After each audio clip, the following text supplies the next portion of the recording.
Good evening, everybody. And today I am going to discuss one of the most beautiful poems to Daffodils composed by Robert Herrick. Before going to discuss the poem, especially the central idea and the idea of life and death as revealed in the poem to Daffodils, I would like to talk about Robert Herrick.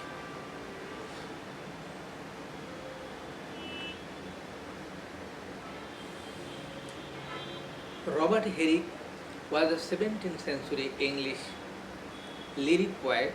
He was an English cavalier poet. He is considered one of the finest writers of lyric verse.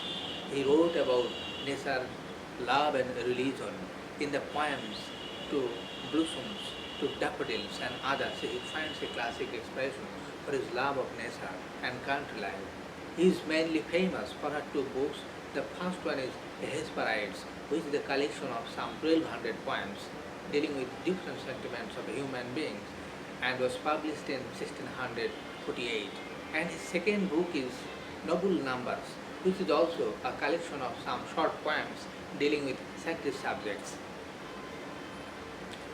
However, he was a clergyman and achieved a lot of fame as a poet. Better to say, he was also a friend of Ben Jonson. Now let's discuss the poem, especially the idea of life and death as revealed in the poem, and then the central idea, the main theme of the poem. At first, the idea of life and death as revealed in the poem.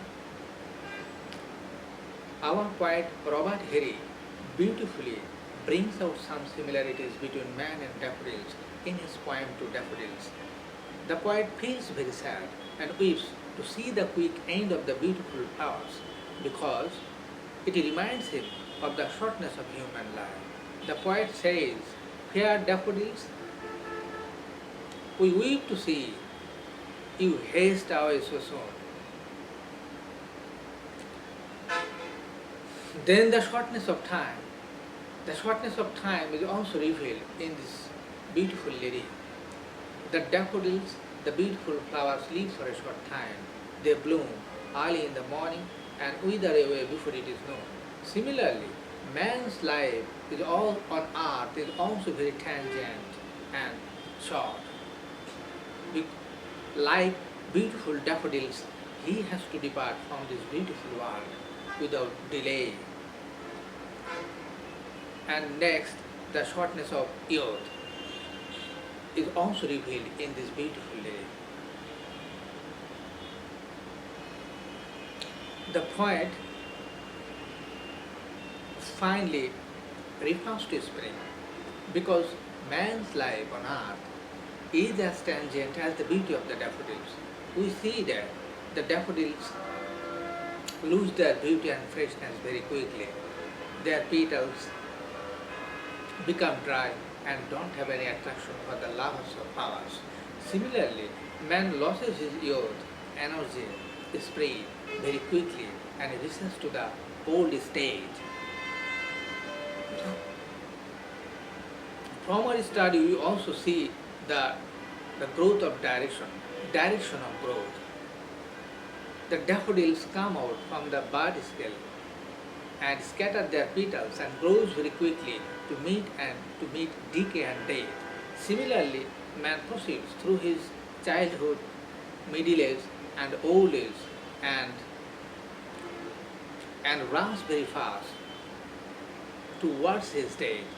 So both man and daffodil grow to the same direction. From our study, we also find out the end of life. In order to explain the end of man and daffodil, the poet uses two similes. They are the summer's rains and the morning's dew.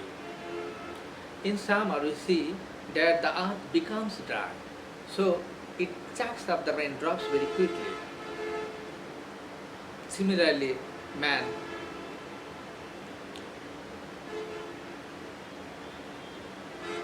depart from this beautiful world very quickly, very soon.